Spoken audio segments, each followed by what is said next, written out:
Are you expecting a flood of foreclosures, or are you expecting a housing bubble in 2023 or the coming months? Well, that's a great concern. And as an agent, I get a lot of calls and I read a lot of reports saying that consumers are expecting a big housing bubble, a lot of foreclosures coming in the market, but that may not happen. So let's analyze why they may not happen. It's understandable that a lot of the consumers, including myself, fear of a recession because what we went through in 2008, the foreclosure in the housing market, and a lot of my friends and agents and a lot of people I know lost their homes, lost their shirts, lost everything they had. So we do not want to repeat, definitely not want to repeat of 2008. And let's see what are the numbers that says that this will not repeat what happened in 2008. And I'm certainly hoping for myself and for everybody else that it's not going to happen. In the last 6 months, obviously the housing market has changed drastically. We all know that housing has peaked and the buyers just stopped buying. Add to that, the inflation was very high. In California, gas prices were $6.50. That is ridiculous and very high. On top of that, interest rates were as high as 7.5%. Back in January, they were around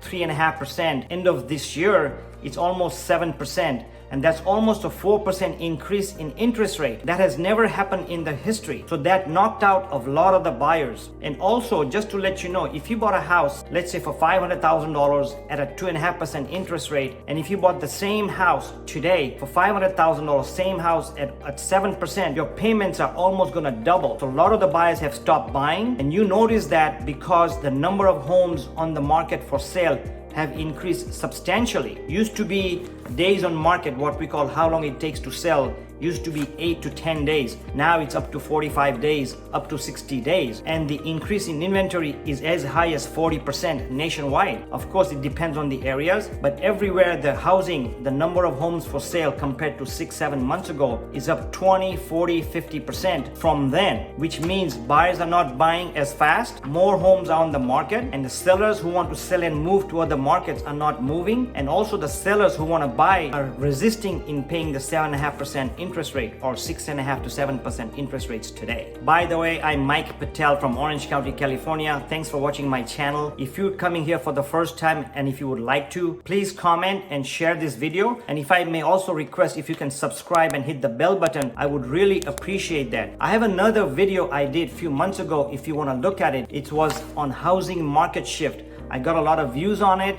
And this was about 3-4 months ago, so you may want to compare that video to this video. I will put the link in the description below. So going back to the 2008 recession, one of the main reasons why we went into a recession was because there was relaxed lending laws. Anybody could get a loan. There was a saying back then as a joke that if you had a driver's license and if you made $20 an hour, you got a loan. Lenders were giving out what we call toxic loans, variable loans, 1% loan, all kinds of loans. So what happened was a lot of the people who could not afford to buy a house in the 2004, 2005, 2006 ended up buying the house. Not only that, a lot of the buyers or the sellers who own homes pulled out equity to the limit and used it for remodeling or vacation or medical or whatever. So the equity in those homes was pretty much zero. If you compare equity in 2022, as of August, on average, there was $300,000 worth of equity on every home. Of course, that's an average nationwide, which is a lot of equity compared to pretty much zero equity in the 2008. So because of those toxic loans, there was a big recession. But if you compare right now, there are all the loans that are given. I just got a loan myself last year,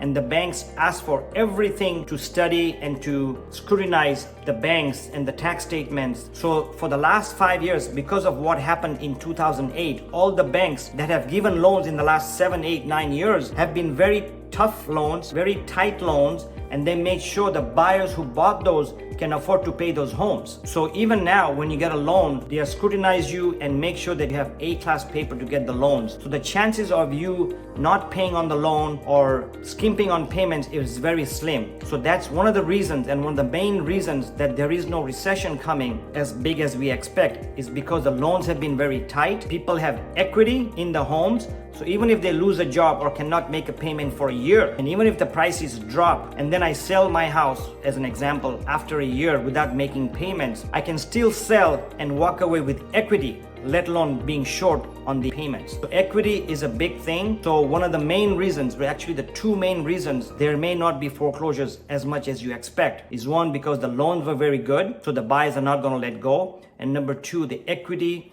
is there. There's a lot of equity in the homes. So by the time you deplete that equity, it may be a couple of years before we start seeing foreclosures. So let's see what happens. So I'm going to read a quote that says, not as many homeowners are in trouble this time. According to Marina Walsh, Vice President of Industry Analysis at the Mortgage Bankers Association, she quotes that for the second quarter in a row, the mortgage delinquency rate fell to its lowest level since Mortgage Bankers Association survey began in 1979, declining to 3.45%. Foreclosure starts and loans in the process of foreclosure are also dropped in the third quarter to levels further below their historical averages. Granted that foreclosures is up compared to 2 years ago. In fact, if you look at the chart, foreclosures up but near record lows. So if you look at this chart in 2022, quarter 3, from quarter 1 to quarter 3, there were 88,000 foreclosures. If you compare that to 2021, there were probably 40,000 foreclosures. But let's go back to 2006. There were approximately 700,000 foreclosures. In 2008, there were almost 1.5 million foreclosures. And 2009, there were 2 million foreclosures. If you compare that number, 2 million foreclosures or people behind the mortgages, to currently it's only 88,000 homes that are behind on payments or foreclosures coming up. So it's a negligible number compared to the 2008 number. And that's why people have this fear that foreclosures are coming. But if you look at this chart, we don't see it coming according to this chart. Going back to homeowners' equity, here is another quote on equity from the economist at First American. It says that homeowners have very high levels of tappable home equity today, providing a cushion to withstand potential price declines, but also preventing housing distress from turning into a foreclosure. The result will likely be more of a foreclosure trickle than a tsunami. If we dig deeper into that quote, here's another quote related to the above quote from Atom, and they explain that only about 214,000 homeowners were facing possible foreclosures in the second quarter of 2022, or just 0.4% of the 58.2 million outstanding mortgages in the US. Of those facing foreclosures, about 195,000 or 91% had at least some equity built up in their homes. So if you see the headlines and your friends talking about foreclosures or your peers talking about foreclosures, yes, it is true. Foreclosures have gone up almost 40,000 from last quarter in 2021, but it's way below the 2 million in 2008. So yes, foreclosures are increasing, but they are way below the pandemic levels, and it's going to take a while to get to the 1 million or 2 million or 3 million mark that can create a big housing crash. So thank you for watching.